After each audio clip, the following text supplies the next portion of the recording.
The warning lights flashed red across the command center of the Zephyrian military base on Valdris Prime. Admiral Krexthul raised his massive head from the tactical display, his forearms moving quickly across the control panels. The alien looked like a giant insect crossed with a warrior, standing 8 feet tall with hard shell-like skin that gleamed under the harsh lights. "What is it now?" Krexthul growled, his voice deep and rough like grinding metal. The mining operation on this planet had been running smoothly for months. Nothing ever happened in this quiet corner of space. Lieutenant Vexmar, a younger Zephyrian with bright green markings on his shell, turned from his sensor station. His secondary arms tapped nervously on his console while his primary arms gestured toward the main screen. "Sir, we have detected a single vessel at the edge of our system. It just came out of hyperspace travel." Admiral Krexthul laughed, a sound like rocks falling down a cliff. "One ship? Is it a merchant vessel? Tell them to pay the standard fees and move along." "No, sir," Vexmar replied, his voice uncertain. "The ship is not from any known species in our database. The design is very strange. It appears to be made of simple metal with basic propulsion systems. No energy shields that we can detect." This caught the Admiral's attention. New species were rare in this part of space. The Zephyrian Confederation had controlled this region for 300 years. They knew every trading route, every pirate gang, and every military force within 50 light years. "Show me," Krexthul ordered. The main display screen switched to show a view of space near the system's outer edge. There, looking tiny against the vast darkness, was a small gray ship. It was maybe 200 meters long, with a simple design that looked almost primitive compared to Zephyrian vessels. No fancy curves or artistic elements, just basic metal, plates welded together in functional shapes. "It looks like they built it in someone's backyard," commented Captain Sathek, the base's chief pilot. He was examining the ship through a smaller display at his station. "Are we sure this thing can even travel between stars?" Before Admiral Krexthul could respond, Lieutenant Vexmar spoke up again. "Sir, the vessel is sending a communication. Audio only, no video signal." "Put it through," the Admiral commanded. The speakers crackled for a moment, then a voice came through. It was speaking Zephyrian, but the accent was terrible, and the grammar was broken like a child learning to talk. "This is Captain Jake Morrison, of the Earth vessel Defiant. We come seeking peaceful trade and diplomatic contact with your people. Please respond." The command center fell silent for several seconds. Then Admiral Krexthul began to laugh again, louder this time. Soon the other officers joined in, their rough voices echoing off the metal walls. "Earth?"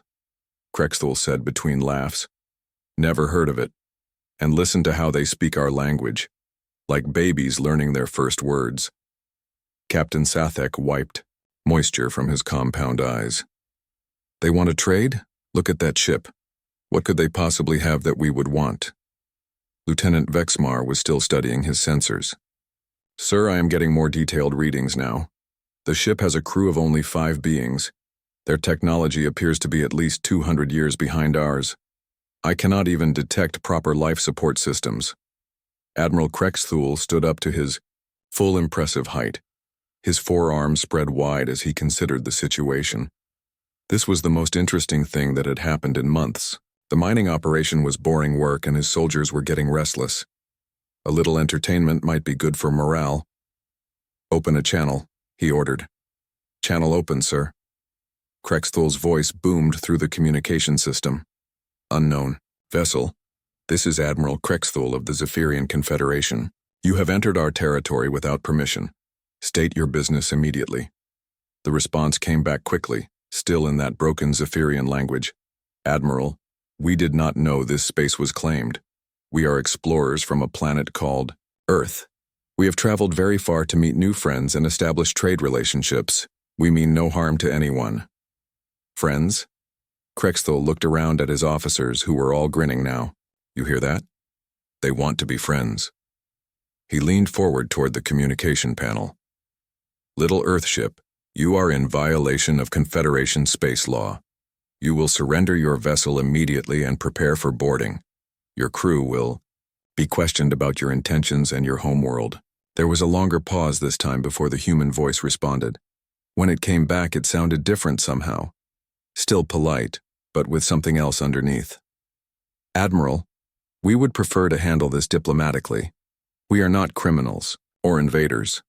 Perhaps we could meet at a neutral location to discuss this situation like civilized beings. Krexthul's good mood was starting to fade. These aliens were not showing proper fear or respect.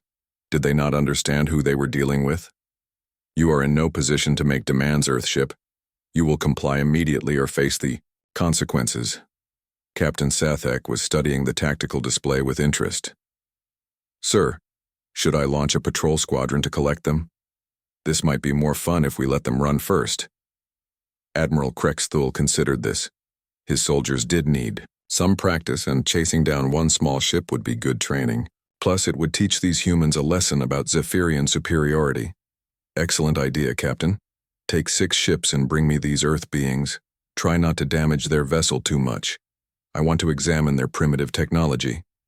Sathek saluted, with all 4 arms. It will be my pleasure, Admiral. Should we use full weapons power? Against that tiny thing? Krexthul waved dismissively. Use training power settings. We do not want to accidentally vaporize our new friends before we can question them. Within minutes, 6 Zephyrian patrol ships launched from the base hangar. Each one was twice the size of the human vessel and armed with plasma cannons, missile launchers, and energy shields. They moved in perfect formation toward the edge of the system where the Earthship waited. Meanwhile, aboard the human vessel, defiant Captain Jake Morrison sat in a cramped bridge that looked nothing like the spacious Zephyrian command centers. Everything was built for efficiency rather than comfort. Control panels were within easy reach, displays showed only necessary information, and every surface had a purpose. Morrison was a man in his early 50s, with gray hair and tired eyes that had seen too much of the galaxy. He wore a simple blue uniform with no fancy decorations. Next to him sat Amy Chen, the ship's pilot, a young woman with quick hands and quicker reflexes. At other stations around the small bridge were Rick Santos, their engineer, Lisa Park, the communications officer, and Danny Tucker, who handled weapons and security. Well, that went about as expected, Morrison said calmly, watching his tactical display as the 6 alien ships approached. Any luck with the translation software, Lisa? Lisa. Park, a thin woman with dark hair pulled back in a practical ponytail, shook her head. Their language is complex, but I am getting better at it. The Admiral definitely said something about surrender and boarding. Their ships are powering weapons, reported Danny Tucker from his station. Tucker was a quiet man with steady hands, and the kind of patience that made him deadly accurate with any weapon system. 6 vessels, each carrying what looks like directed energy weapons and conventional missiles. Amy Chen was running her hands over her flight controls, testing the ship's responses. Captain, their ships are big, but they do not look very maneuverable. Old-fashioned thruster systems, probably chemical or plasma-based. Rick Santos, a stocky man with oil stains on his uniform, looked up from his engineering panel. All systems are running perfectly, Captain. We have full power to engines, weapons, and defensive systems. Morrison nodded and opened the communication channel one more time. Admiral Krexthul, we do not wish to fight. We came here in peace and we would like to leave in peace. Please call off your ships. The reply came back quickly, filled with amusement. Too late for that, Earthship. My pilots need the practice and you need to learn respect. Surrender now and this will go easier for you. Captain Morrison sighed and looked around at his crew. They had hoped this first contact would go differently, but they had prepared for this possibility too. Every member of his team was a veteran of Earth's expansion into space. They had all faced hostile aliens before.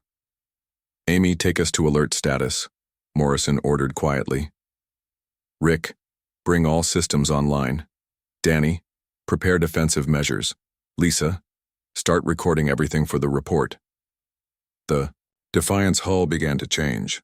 Panels slid open to reveal sensor arrays and communication equipment that had been hidden during their approach. The ship's engine output increased, and its movement became more purposeful. The 6 Zephyrian ships were closing in fast, moving in a standard attack formation that they had used successfully against pirates and smugglers for decades. Captain Sathek was in the lead ship, already planning how he would disable the primitive Earth vessel's engines without destroying it completely. "Target their propulsion system," Sathek ordered his squadron. "Minimum power. We want them alive, for questioning." But as the Zephyrian ships moved into firing position, something unexpected happened. The small Earth ship suddenly accelerated, not away from them, but toward them, closing the distance at a speed that should have been impossible for such a small vessel. "What are they doing?" one of Sathek's pilots asked over the communication system. "Some kind of desperate attack run," Sathek replied, though he sounded less confident than before. "All ships, prepare to fire on my command." On the Defiance, Bridge Captain Morrison watched the tactical display with calm eyes. "Amy, bring us to optimal range. Danny, target their weapons systems only. We want to disable, not destroy." "Understood, Captain," Tucker replied, his fingers moving over his controls with practiced precision. The human ship moved between the larger alien vessels like a fish swimming through a school of sharks.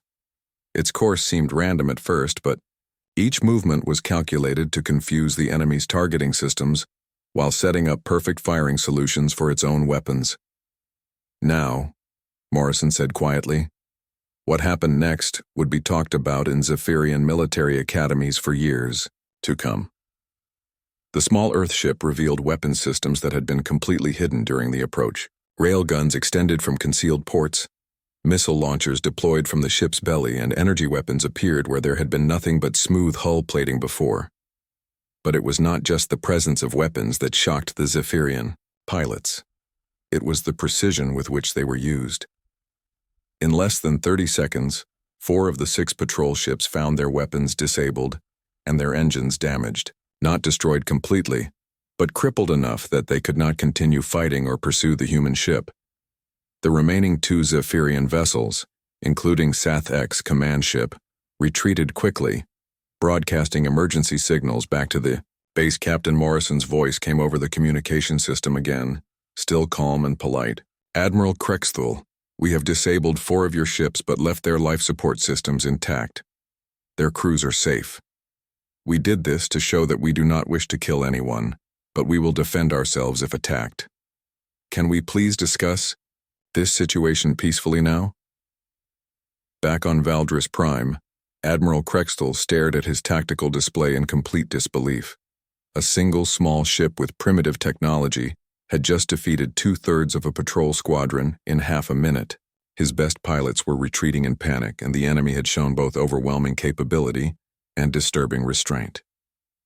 For the first time in his long military career, Admiral Krexthul realized he might have made a serious mistake. Admiral Krexthul paced back and forth across his command center, his forearms moving in agitated gestures. The tactical display still showed the aftermath of the battle. 4 of his patrol ships floated helplessly in space, their weapons destroyed and engines damaged. The crews were alive but stranded until rescue ships could reach them. "How is this possible?" Krexthul demanded, turning to face his officers. "One small ship defeats 4 of our best pilots?" Lieutenant Vexmar was reviewing the sensor data from the engagement. His secondary arms tapped nervously on his console while his primary arms worked the controls. "Sir, I have analyzed the battle. Recordings. The Earthship used weapons that were completely hidden until the moment of attack. Our scans detected nothing unusual about their hull structure." Captain Sathek limped into the command center, favoring his left side where he had been thrown against his ship's bulkhead during the retreat. His pride was wounded worse than his body. "Admiral, their ship moved like nothing I have ever seen. It was too fast, too agile for something that size. And their weapons," he paused, shaking his head. "They hit exactly what they wanted to hit. Nothing more, nothing less. Are you telling me that a primitive species with basic technology just made fools of the Zephyrian military?" Krexthul's voice was getting louder and more dangerous. "Sir," Vexmar interrupted carefully, "perhaps their technology is not as primitive as we first thought." Admiral Krexthul stopped pacing and glared at the young lieutenant. "Impossible. Our sensors do not lie. That ship has no shields, basic metal construction, and simple propulsion. How can they fight like that with such limited equipment? Before anyone could answer, the communication system activated. The same voice they had heard before came through the speakers, still speaking broken Zephyrian, but somehow sounding more confident now. Admiral Krexthul, this is Captain Morrison again. We have sent medical supplies and repair equipment to your damaged ships. Your crews should be able to return to base safely.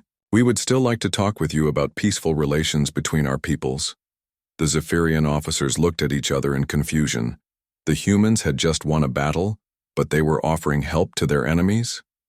This made no sense according to standard military thinking. Admiral Krexthul activated the communication system with more force than necessary. Earthship, you have attacked Confederation forces. This is an act of war. You will surrender immediately or face complete destruction. Admiral, came the calm reply. We defended ourselves when your ships attacked us. We could have destroyed all 6 vessels but chose not to. We disabled them carefully to avoid killing anyone. Does this sound like the action of enemies to you? Krexthul felt his anger growing. These aliens were making him look weak in front of his own officers. No one spoke to a Zephyrian admiral this way and lived to tell about it. You dare to lecture me about warfare? I have commanded fleets for 50 years. I have conquered 12 worlds for the Confederation. You are nothing but primitives in a metal box. There was a longer pause before Captain Morrison responded. When his voice came back, it carried a different tone. Still polite, but with something harder underneath. Admiral, I can see that you are a proud warrior with an impressive record. I respect that, but pride can be dangerous when it prevents wisdom. Let me make you an offer. I do not bargain with criminals, Krexthul snapped. Just listen for a moment, Morrison continued. You have doubts about our capabilities. That is understandable. How about we settle this with a simple test? No weapons, no fighting, just a demonstration of skill. Despite his anger, Admiral Krexthul found himself curious. What kind of demonstration? Pick your best pilot and your fastest ship. We will have a contest of maneuvering ability. If your pilot can tag our ship in a 10-minute chase, we will surrender completely and submit to your authority. If we can avoid being tagged for 10 minutes, you agree to sit down and talk with us peacefully. No weapons involved, just flying. Skill. Captain Sathek stepped forward, his compound eyes gleaming with interest. Admiral, this could be our chance to redeem ourselves. I volunteer to fly the challenge. Krexthul considered the offer. It seemed too good to be true. His best pilot and the fastest interceptor against a small primitive ship. Even if the humans had surprised them once, they could not possibly outmaneuver pure Zephyrian engineering.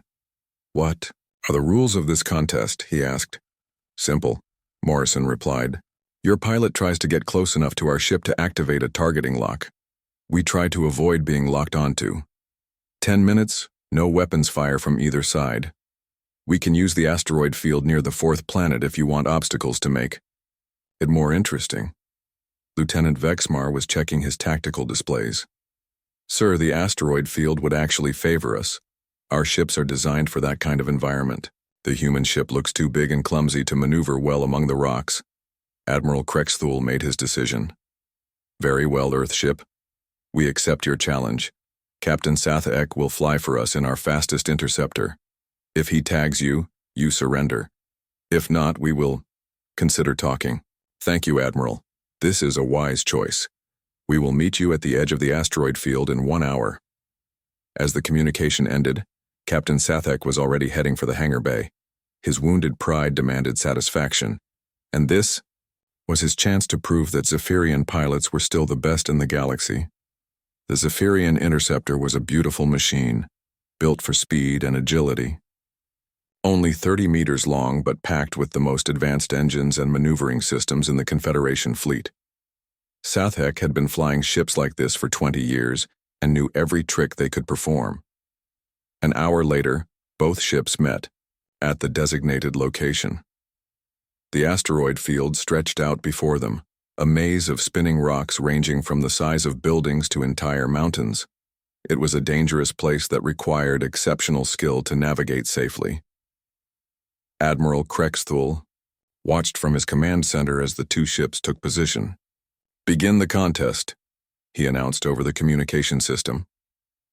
Captain Sathek immediately pushed his interceptor to maximum acceleration, diving toward the human ship with the confidence of long experience. His targeting computer was already trying to lock onto the Earth vessel, but he needed to get closer for a solid acquisition. The human ship, the Defiant, seemed to react slowly at first. It turned away from the approaching interceptor and headed toward the denser part of the asteroid field. Sathek smiled inside his helmet. They were trying to use the rocks for cover, but that would only make his job easier. He knew this kind of environment like his own nest. What happened next changed everything Sathek thought he knew about flying. The human ship moved into the asteroid field like it belonged there. Instead of trying to avoid the spinning rocks, it used them. Amy Chen, the human pilot, threaded the Defiant between asteroids that were barely wider than the ship itself. She used the gravity of larger rocks to change direction without using thrusters. She timed her movements to use the spinning motion of the asteroids to help her acceleration. Sathek tried to follow, but the human ship was doing things that should have been impossible. It flew through gaps that were too small, made turns that violated the laws of physics, and seemed to predict exactly where every asteroid would be at every moment. How are they doing this? Sathek muttered to himself as he struggled to keep up. His interceptor was faster and more maneuverable than the human ship should be, but somehow he was falling behind. On the Defiant's bridge, Amy Chen was completely focused on her flying. Her hands moved over the controls like she was playing a musical instrument, each input precise and purposeful.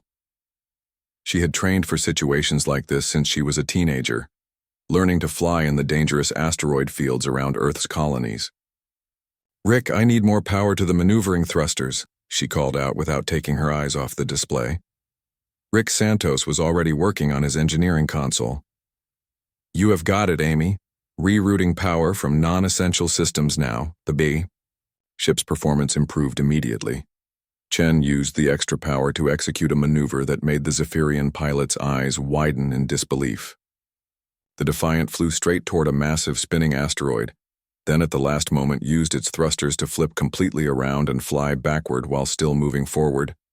The asteroid passed by harmlessly, while the human ship maintained its course in the opposite direction. Sathek tried to copy the maneuver and nearly crashed into the rock. His interceptor was not designed for that kind of flying. It was built for open space combat, not this kind of precision maneuvering in tight spaces. As the 10 minutes progressed, it became clear that the human pilot was not just avoiding the Zephyrian ship, she was playing with it. Amy Chen led Sathek through a course that showed off every possible flying technique. She used gravity assists, momentum transfers, thruster vectoring, and maneuvers that Sathek had never seen before. 5 minutes remaining, announced Admiral Krexthul's voice over the communication system. Sathek was becoming desperate. He pushed his interceptor harder, trying to use its superior speed to close the distance, but every time he thought he was getting close enough for a targeting lock, the human ship would do something unexpected and slip away. The Defiant flew through a gap between two asteroids that were spinning toward each other. Sathek calculated that the gap would close before the human ship could get through, but somehow Amy Chen timed it perfectly. Her ship slipped through just as the rocks touched, creating a spectacular collision that sent debris flying in all directions. Sathek had to pull back to avoid the debris, losing precious seconds in distance. When he cleared the obstacle, the human ship was nowhere to be seen. Where did they go? He asked himself, scanning the area frantically. "Right here," came Amy Chen's voice over the communication system. Sathek looked up to see the Defiant floating calmly above a large asteroid, its engines completely shut down. The human ship had used the asteroid's gravity to hold position without using any thrust at all, making it nearly invisible to his sensors. 2 minutes remaining, Admiral Krexthul announced. Sathek dove toward the human ship, but Chen was already moving. She used the asteroid's gravity to slingshot the Defiant away at high speed, heading for an even more dangerous part of the field, where the rocks were smaller and more densely packed. The Zephyrian pilot followed, but he was fighting a losing battle. The human ship moved through the dense asteroid field like water flowing around rocks, smooth and effortless. Sathek's interceptor, despite its advanced technology, felt clumsy and awkward in comparison. Time. Admiral Krexthul's voice announced. Sathek had never gotten close enough for a targeting lock. He hung motionless in space, staring at the human ship that now floated peacefully nearby. Everything he thought he knew about flying had been proven wrong in 10 minutes. Captain Morrison's voice came over the communication system, still calm and respectful. Captain Sathek, that was excellent flying. Your ship is very impressive and you handled it with great skill. Admiral Krexthul, we have completed the challenge as agreed. Are you ready to talk now? Admiral Krexthul stared at his tactical display in stunned silence. His best pilot and his fastest ship had been completely outclassed by aliens he had dismissed as primitives just hours before. Everything about these humans was wrong. Their technology looked basic, but performed at impossible levels. They fought like warriors but showed mercy, like priests. They won battles but offered peace. For the first time in his long career, Admiral Krexthul realized that he might be dealing with something far more dangerous than he had imagined. Not because the humans were violent, but because they were not. Admiral Krexthul stood in his command center, his forearms crossed tightly across his chest. The silence stretched on for long minutes as he stared at the tactical display showing both ships floating peacefully in space. His officers waited nervously, unsure what their commander would decide. Captain Sathek's voice came through the communication system, quiet and respectful. Admiral, permission to return to base. Granted. Krexthul replied curtly. He watched as the interceptor turned and headed back toward Valdris Prime, moving much more slowly than when it had left an hour earlier. Lieutenant Vexmar cleared his throat carefully. Sir, the humans are requesting permission to approach the station for diplomatic talks. Admiral Krexthul's compound eyes flashed with anger. Absolutely not. No alien vessel approaches this base without my complete trust, and these humans have proven they cannot be trusted. But sir, Vexmar continued hesitantly, we did agree to talk if they won the contest. I agreed to consider talking, Krexthul corrected sharply. I have considered it, and my answer is no. These aliens are dangerous. They pretend to be weak, but they hide advanced weapons and flying skills that surpass our own. This is clearly some kind of trick. The other officers exchanged glances. They had all seen the same battle recordings and flight demonstration. The humans had shown remarkable restraint, disabling rather than destroying their ships, and offering medical aid to their enemies. But Admiral Krexthul was their commanding officer, and questioning his judgment could be considered insubordination. Captain Morrison's voice came through the speakers again. Admiral Krexthul, we are ready to begin peaceful negotiations as agreed. Where would you like to meet? Krexthul activated the communication system with a sharp motion. There will be no negotiations, human. You have demonstrated that you are a threat to Confederation security. You will leave this system immediately or face the consequences. There was a pause before Morrison replied. His voice sounded disappointed, but not surprised. Admiral, I am sorry to hear that. We had hoped to find reasonable people here. However, we understand that first contact can be difficult and frightening. We will respect your wishes and leave your system. Admiral Krexthul felt a moment of satisfaction.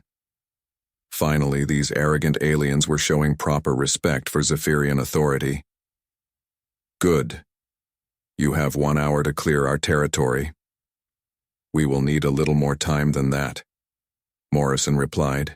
We want to make sure the crews of your damaged ships have everything they need before we go. It would not be right to leave people stranded in space. This response made Krexthul even angrier. The humans were still trying to make him look bad by showing concern for his own people. Our rescue ships will handle our own crews. You will leave now. Of course, Admiral. But if I may ask one small favor before we go? Krexthul was immediately suspicious. What kind of favor? We would like to send a message to our home government about this contact, just to let them know we found intelligent life in this region of space. It is standard procedure for us. The message will take several minutes to transmit on our long-range communications array. This seemed harmless enough. Admiral Krexthul nodded, though the humans could not see the gesture. Fine. Send your message and then leave. Thank you for your understanding, Admiral. Beginning transmission now. On the bridge of the Defiant, Captain Morrison looked around at his crew with a grim expression. They had all hoped this first contact would go better, but they had prepared for this possibility too. Lisa, send the real message, Morrison ordered, quietly. Lisa Park activated her communication console and began typing quickly. The message she sent was not to Earth's government.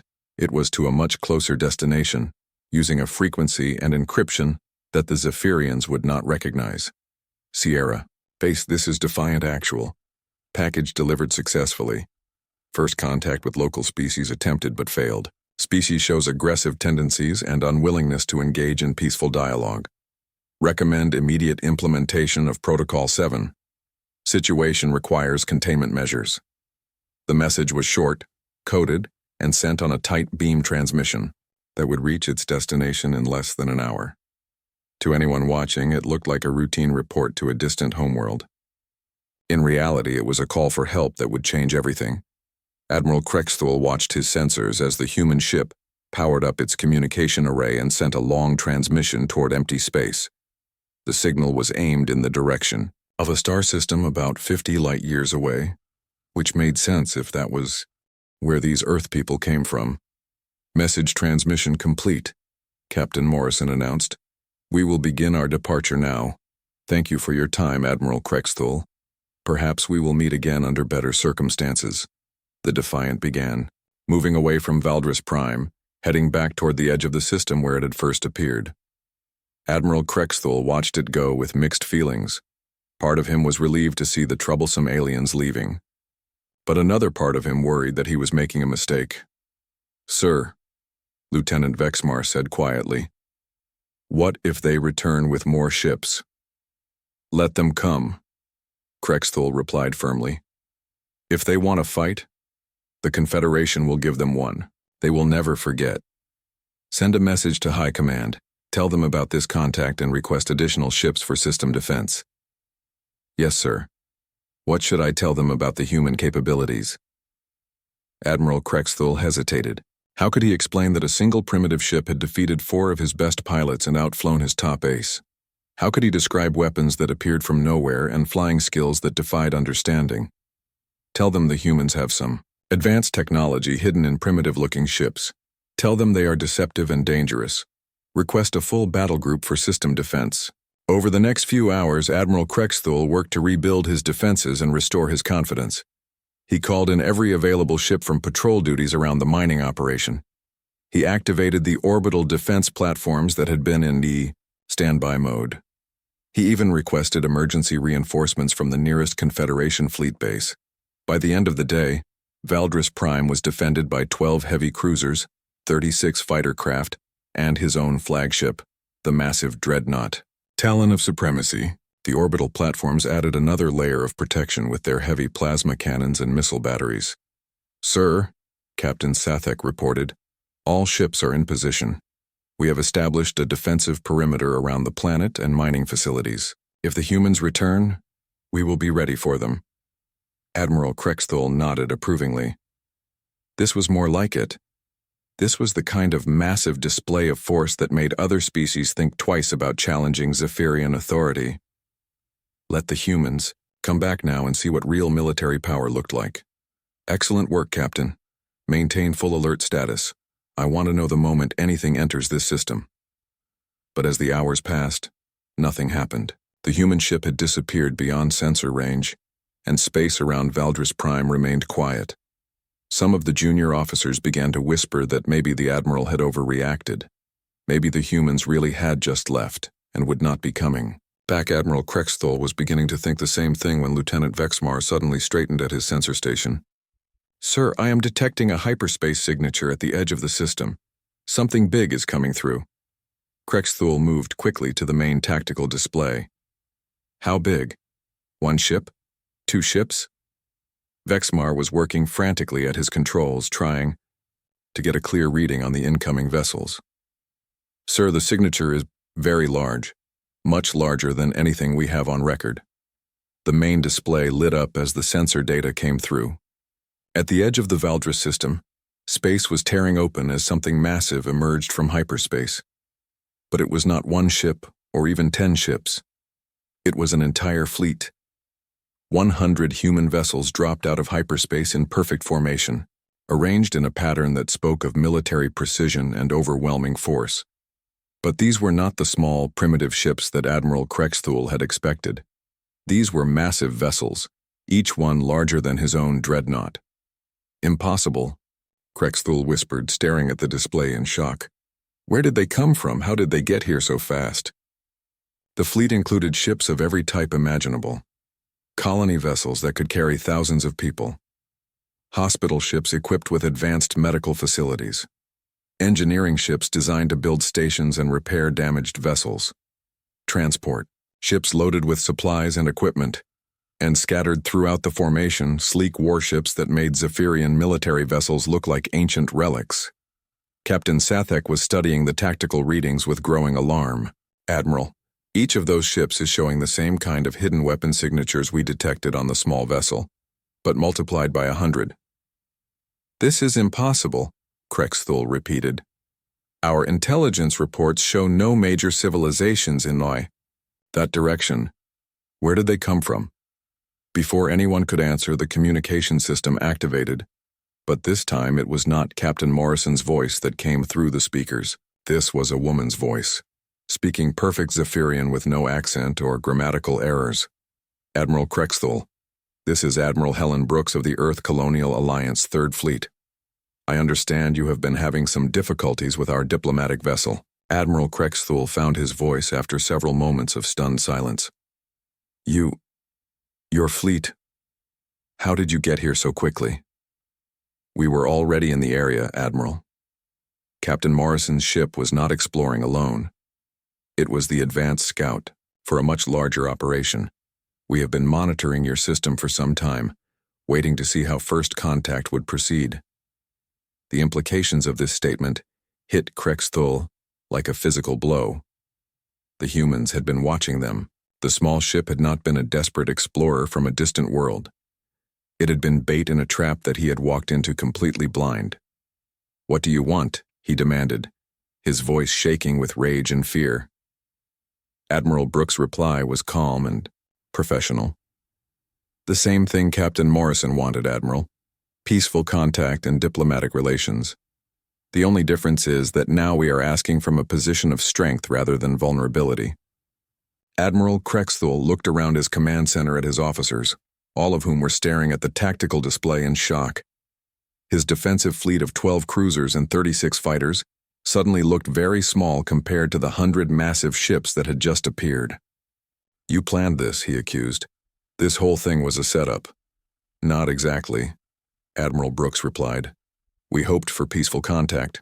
Captain Morrison's mission was genuine, but we have learned from experience that first contact situations can be dangerous. We always send our diplomatic ships with backup nearby, just in case. In case of what? In case we encounter species that respond to peaceful contact with immediate violence, like you did, Admiral. The truth of that statement stung because Krexthul could not deny it. The humans had come in peace, asking only to talk. He had responded by sending armed ships to capture them. Even when they had defended themselves, they had shown restraint and offered medical aid. What happens now? He asked quietly. Admiral Brooks' voice remained calm and reasonable. That depends on you, Admiral. We can do this the easy way or the hard way. The easy way involves putting down your weapons and talking like civilized beings. The hard way involves us treating your entire military presence in this system as a threat to civilian populations. Admiral Krexthul felt the weight of command pressing down on his shoulders. 100 human ships against his small defensive fleet. Advanced technology that his people did not understand against conventional Zephyrian weapons. There was really only one choice he could make. Stand down all weapons, he ordered his fleet. Lower shields and power down targeting systems. Wise decision, Admiral, came Admiral Brooks's voice. Now shall we try this first contact thing again? The space around Valdris Prime had become a tense standoff. Admiral Krexthul's fleet of 12 cruisers and 36 fighters hung motionless with their weapons powered down, while the massive human fleet maintained perfect formation at the edge of the system. The silence stretched on for several minutes, as both sides waited to see what would happen next. Admiral Krexthul stood rigid in his command center, his forearms clenched into fists. The humiliation burned in his chest like acid. In less than one day, he had gone from confident military commander to defeated enemy, forced to surrender without firing a shot. His entire career, everything he had worked for, seemed to crumble. "Around him, sir," Lieutenant Vexmar said quietly. "The human fleet is moving." On the tactical display, the 100 human ships began to spread out across the system. But they were not taking aggressive positions. Instead, they moved to what looked like peaceful patrol patterns, maintaining distance from the Zephyrian forces, while covering all the major shipping routes and strategic locations. Admiral Helen Brooks's voice came through the communication system again. "Admiral Krexthul, I am sending a small diplomatic shuttle to your flagship. It will carry myself and a small negotiating team. I assume you will guarantee our safety during these talks?" Krexthul wanted to refuse, but he knew he had no choice. "Your safety is guaranteed," he replied through gritted teeth. "Thank you, we will arrive in 30 minutes. As the communication ended, Captain Sathek approached his commander. "Sir, what are your orders? Should we prepare for boarding procedures?" "Prepare the main conference room," Krexthul ordered. "Full honor guard, but weapons secured. We will receive these humans properly, even if they are conquerors." "Are they conquerors, sir?" asked Lieutenant Vexmar. "They could have destroyed our entire fleet by now, but they have not fired a single shot." Admiral Krexthul did not answer immediately. That was exactly what puzzled him most about these humans. They had overwhelming force, but they were not using it. They had won complete victory, but they were asking for talks instead of demanding surrender. Nothing about their behavior matched any military doctrine he had ever studied. 30 minutes later, a small human shuttle approached the Talon of Supremacy. It was sleek and elegant, clearly built with the same advanced technology as the larger ships, but it carried no visible weapons. The shuttle docked smoothly with the flagship's main hangar bay. Admiral Helen Brooks stepped out of the shuttle accompanied by 3 other humans. She was a tall woman with graying hair and calm, intelligent eyes. She wore a simple uniform similar to Captain Morrison's, with no fancy decorations or symbols of rank beyond a small insignia on her collar. The other humans with her included Captain Morrison himself, a man with technical specialist markings on his uniform who was probably an engineer, and a woman who appeared to be a diplomat based on her formal civilian clothing. Admiral Krexthul met them in the conference room with full military ceremony. 6 Zephyrian guards stood at attention along the walls, their weapons secured but visible. The Admiral himself wore his finest dress uniform, complete with medals and decorations earned over 50 years of military service. "Admiral Brooks," Krexthul said formally, "welcome aboard the Talon of Supremacy." "Thank you for receiving us, Admiral Krexthul," Brooks replied with equal formality. "This is Captain Morrison, whom you have already met. Dr. Paul Martinez, our Chief Technical Advisor, and Ambassador Claire Wilson, our diplomatic specialist." They all took seats around the large conference table. Admiral Krexthul noticed that the humans sat casually, without the rigid military posture that Zephyrian officers maintained during formal meetings. They seemed relaxed and confident, like people discussing a routine business matter rather than the fate of 2 civilizations. "Before we begin," Admiral Brooks said, "I want to make our position clear. We are not here as conquerors or invaders. We came to this system hoping to establish peaceful relations with your people.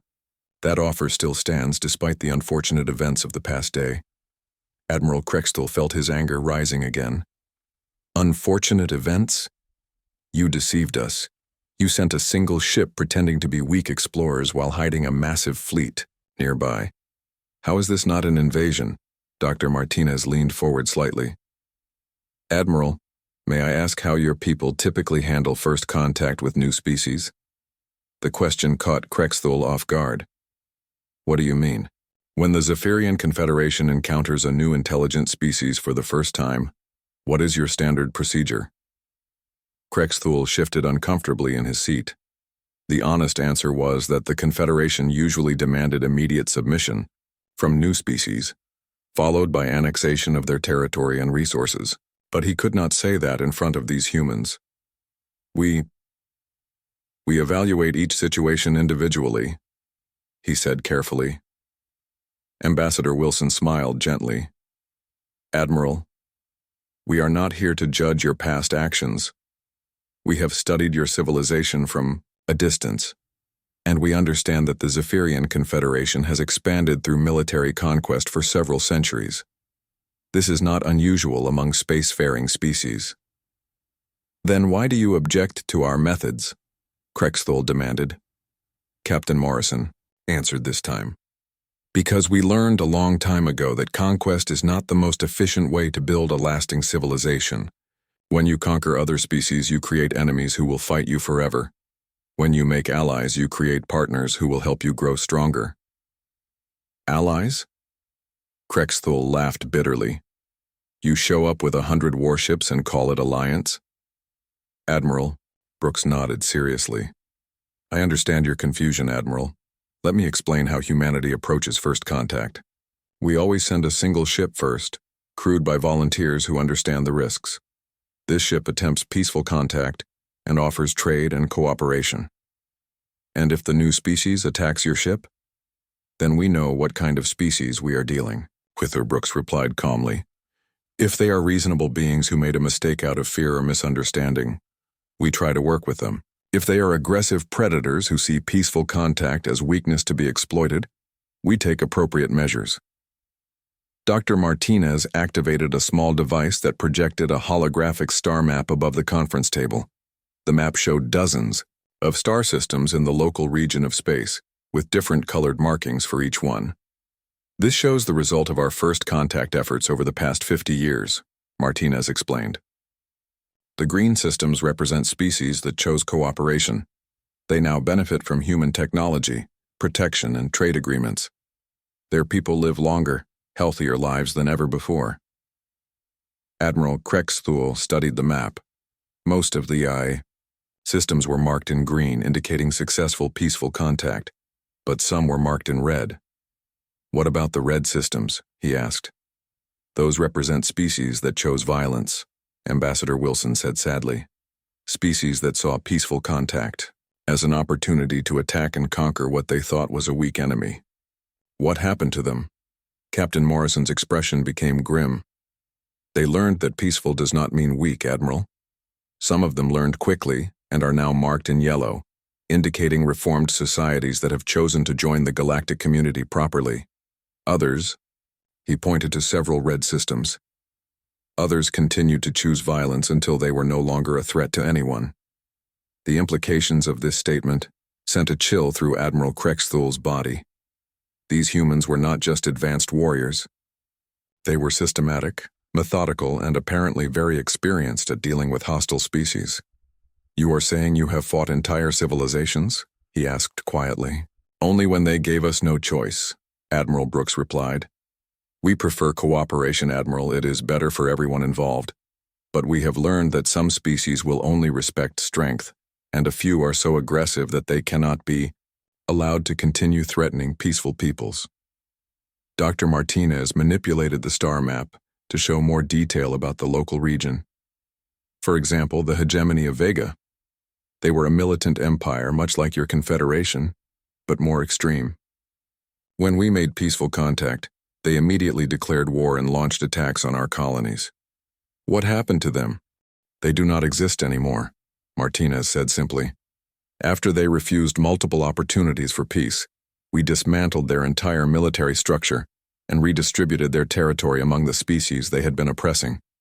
The Vegan people still exist, but they now live in small, peaceful communities under the protection of their former victims. Admiral Krexthul felt sweat forming under his shell. These humans spoke of destroying entire interstellar empires like it was routine maintenance work. Ambassador Wilson seemed to notice his distress. Admiral, please understand that we do not want this kind of outcome with your people. The Zephyrian Confederation could become a valuable partner in this region of space. Your people are skilled warriors and excellent engineers. We could learn much from each other. But Krexthul sensed there was more coming. But we cannot allow Aggressive species to threaten our allies or our colonies, Admiral Brooks said firmly. Your Confederation has a choice to make. You can join the galactic community as partners and equals, benefiting from advanced technology and mutual protection agreements. Or you can continue your current path of conquest and expansion, in which case you will eventually come into conflict with us. Captain Morrison leaned back in his chair. Admiral, your fleet here represents maybe 1% of the total military strength of the Zephyrian Confederation. Our fleet here represents maybe 5% of the human forces in this sector of space. Think about those numbers. Admiral Krexthul did think about those numbers, and they terrified him. If the humans had 20 times more ships than what he was seeing, they could probably conquer the entire Confederation without serious difficulty. What exactly are you proposing? He asked.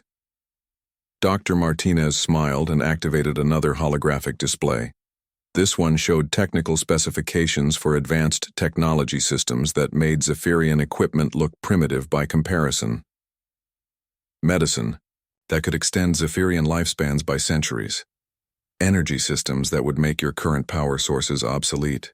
Transportation technology that would allow your people to travel between stars in days instead of months. Manufacturing systems that could build anything you can imagine. In exchange for what? Ambassador Wilson answered. A treaty of mutual cooperation and non-aggression.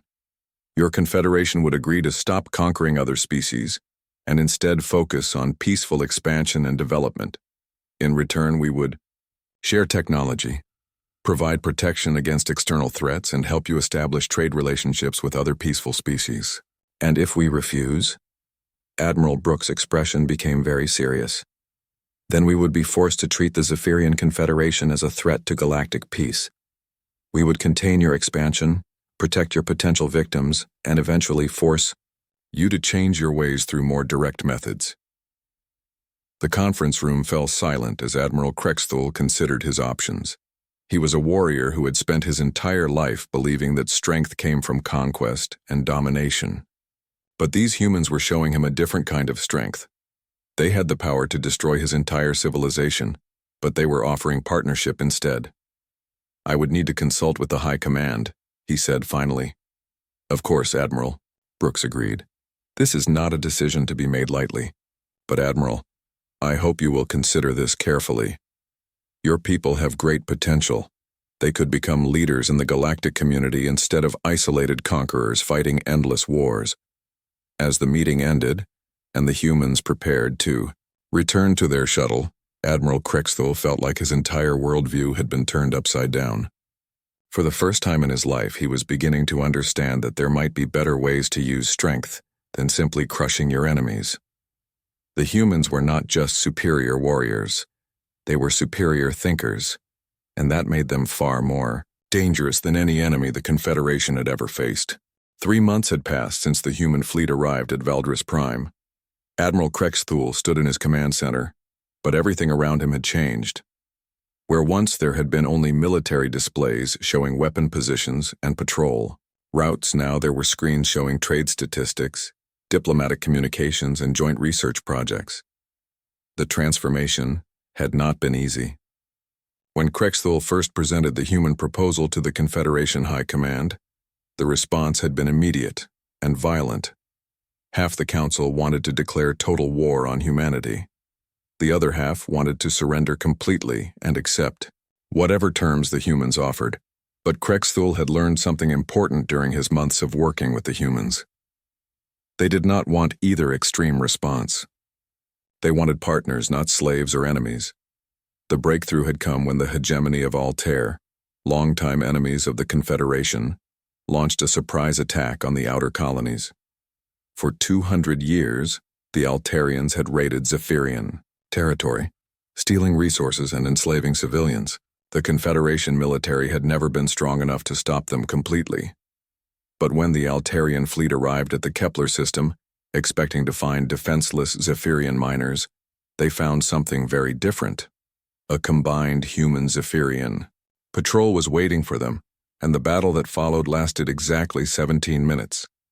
The Altarian ships were not destroyed. Instead, they were disabled with the same precise efficiency that the humans had shown during first contact. Their weapons were carefully removed. Their engines were shut down and their crews were taken prisoner without a single death on either side. Admiral Krexthul had watched the battle from his flagship, fighting alongside human ships for the first time. Captain Morrison, now serving as a liaison officer, had been on the bridge during the engagement. "Your people fight well, Admiral," Morrison had said as they watched the last Altarian ship surrender, "but they fight even better when they know they are protecting something instead of conquering it." That had been the moment when Krexthul truly understood what the humans were offering, not just technology or protection, but a new way of thinking, about strength and purpose. Now, 3 months later, the changes were visible everywhere. The mining operation on Valdris Prime had doubled its output using human technology, but the extra resources were being used to build schools and hospitals instead of more weapons. Zephyrian engineers were working alongside human scientists, learning new technologies while teaching their own techniques for surviving in harsh environments. "Sir," Lieutenant Vexmar called from his station, "we have a communication from the High Command. They want to speak with you about the proposal for the Galactic Council." Admiral Krexthul nodded and moved to his private communication chamber. The proposal he had submitted to the High Command was his most ambitious yet. The humans had invited the Zephyrian Confederation to join something called the Galactic Cooperation Council, a group of peaceful species that work together to solve problems and share resources. The holographic image of Supreme Commander Thexrel appeared in the chamber. She was the oldest and most respected military leader in the Confederation, with scars from 100 battles and wisdom earned through centuries of warfare. "Admiral Krexthul," she said formally, "I have reviewed your proposal about this Galactic Council. My initial reaction was to reject it completely. The idea of the Confederation taking orders from alien species is offensive to everything we have fought for." Krexthul had expected this response. "Supreme Commander, with respect, we would not be taking orders. We would be partners in making decisions that affect all member species. Partners with beings who could destroy us if they chose to," Thexrel replied sharply. "How is that different from slavery?" "Because they could already destroy us if they wanted to," Krexthul said quietly. "The humans have had that power from the beginning. The fact that they offer partnership instead of domination shows their true intentions." Supreme Commander Thexrel was silent for several moments, studying Krexthul's face through the holographic connection. "You have changed, Admiral. 3 months ago, you would have demanded immediate war against any species that threatened the Confederation. Now you speak of partnership and cooperation like a diplomat instead of a warrior. I have learned that there are different kinds of strength, Supreme Commander. The humans showed me that the greatest strength is having the power to destroy your enemies but choosing to make them into friends instead. And what about our traditions? Our warrior culture? Are we supposed to abandon everything that makes us Zephyrian?" Admiral Krexthul smiled, something he had learned to do by watching the humans. "No, Supreme Commander. The humans do not want us to abandon our culture. They want us to use our warrior skills for protection instead of conquest. There are still enemies in this galaxy who threaten peaceful species. The Council needs strong defenders." "Explain. The Vorthan Empire, for example. They are a mechanical species that converts organic beings into machine slaves. They have been expanding toward this region of space for decades. The Council needs warriors who can fight them effectively." This caught Thexeral's attention immediately. The Confederation had heard rumors of the Vorthans but had never encountered them directly. A mechanical empire that enslaved organic life was exactly the kind of threat that Zephyrian warriors were designed to fight. The humans would trust us to lead military operations against this Vorthan empire? "More than that," Krexthul replied. "They want us to design the entire defense strategy for this sector of space. Our knowledge of military tactics and our experience with different species makes us ideal for coordinating multi-species defense forces." Supreme Commander Thexeral leaned back in her chair, considering this information carefully. "So instead of conquering other species, we would be protecting them?" "Yes, and in return we would have access to technologies and resources that would make us stronger than we have ever been. Not just militarily, but in every way that matters." The conversation continued for another hour, covering details about trade agreements, technology transfers, and military cooperation. When it ended, Supreme Commander Thexral had agreed to present the proposal to the full council with her recommendation for acceptance. 2 weeks later, the formal signing ceremony took place aboard Admiral Brooks's flagship. Representatives from 12 different species gathered to welcome the Zephyrian Confederation as the newest member of the Galactic Cooperation Council. Admiral Krex Thule wore his finest dress uniform, but it had been modified with new insignia, showing his dual role as both Confederation Admiral and Council Defense Coordinator.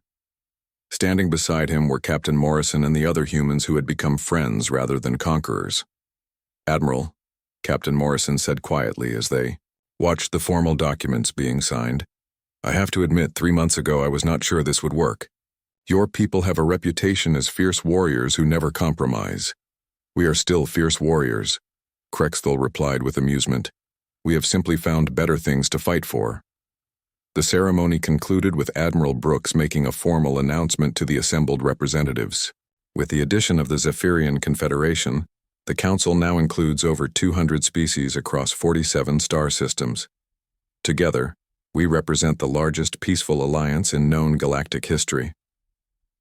After the ceremony, Admiral Krexthul found himself in a private conversation with Ambassador Wilson, who had become a close advisor during the negotiations. "Ambassador, may I ask you something personal?" "Of course, Admiral. How many species have chosen the path we chose? Cooperation instead of conquest?" Ambassador Wilson smiled. "More than you might expect, Admiral. Most intelligent species are not naturally aggressive. They become conquerors because they think it is the only way to survive in a dangerous galaxy. When they learn there are alternatives, most choose peace." "And how many have chosen to remain enemies?" "Very few," Wilson replied seriously. "The hegemony of Vega, as we mentioned, the Kreth Collective, who believed that all other species should be eliminated, the Shadow Syndicate, who specialized in enslaving other beings for profit." "What happened to them?" "They learned that cooperation is not optional when dealing with a sufficiently advanced civilization. The galaxy is large enough for everyone, but not large enough for species that insist on destroying others." Admiral Krexthul understood the implicit message. The humans were not just offering partnership to peaceful species. They were enforcing peace throughout their sphere of influence, whether other species liked it or not. 6 months after the signing ceremony, Admiral Krexthul received an urgent communication from the Council Defense Command. Long-range sensors had detected a massive Vorthan fleet approaching the outer edge of Council space. This would be the first major test of the new alliance. "Admiral," came Admiral Brooks' voice over the communication system, "we are implementing Defense Protocol Alpha. All Council species are contributing ships and personnel to the Joint Task Force. You will command the overall operation." Krexthul felt a surge of excitement that he had not experienced in years. This was what he had been born for, protecting others from a genuine threat. But now he would be fighting alongside allies instead of conquering enemies. "Understood, Admiral Brooks. I am deploying Confederation battle groups to intercept positions. Human technical support will be essential for coordinating multi-species tactics. You will have everything you need, Admiral. The Council has voted unanimous support for this operation." As his fleet prepared for battle, Admiral Krexthul reflected on how much had changed. A year ago, he had been a simple military commander, defending a mining operation. Now he was the protector of dozens of species, commanding the most advanced fleet in galactic history. Captain Morrison joined him on the bridge of the Talon of Supremacy, which had been upgraded with the latest human technology. The old ship now carried shields that could stop planet-killing weapons, sensors that could detect enemies across entire star systems, and communication systems that allowed instant coordination with hundreds of allied vessels. "Ready for your first major command as a Council Admiral?" Morrison asked.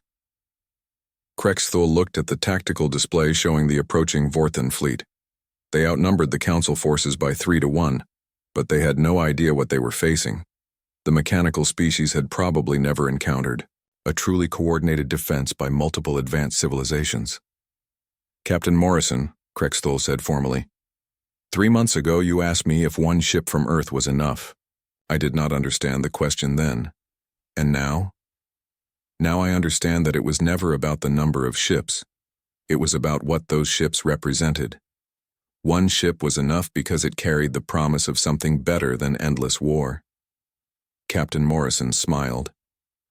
And now, Admiral Krexthul activated the fleet communication system, sending his voice to thousands of ships crewed by dozens of different species, all united in the defense of peaceful civilizations. All ships, this is Admiral Krexthul. Today we show the galaxy that cooperation is stronger than conquest, that unity is more powerful than aggression. Today we prove that one ship from Earth was not just enough. It was the beginning of something that will change the galaxy forever. As the combined fleet moved toward the coming battle, Admiral Krexthul knew that the old ways of thinking were truly dead. The Zephyrian Confederation had found something more valuable than conquest. They had found purpose.